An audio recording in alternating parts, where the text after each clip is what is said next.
আরে কে ভাই তুমি? ভেতরে কি করে এলে? তুমি জানো না হোটেল স্টাফদের বিনা ইউনিফর্মে কাজ করা অ্যালাউ নয়?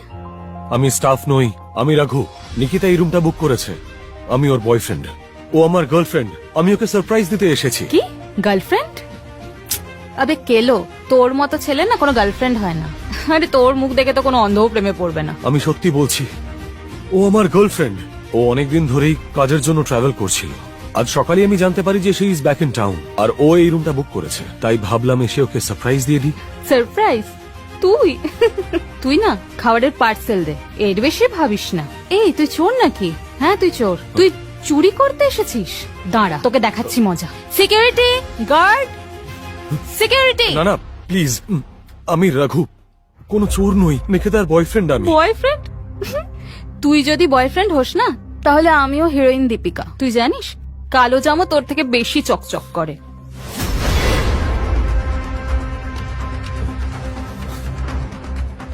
আমি শুধু কিছুক্ষণ থাকতে চাই এখানে।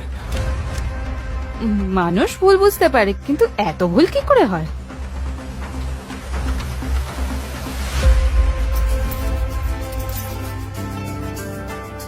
ওর নিশ্চয়ই পছন্দ হবে।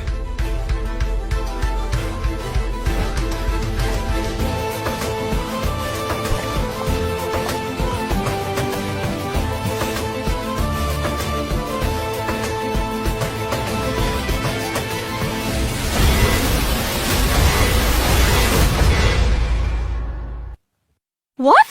তুমি এখানে কি করছো রঘু?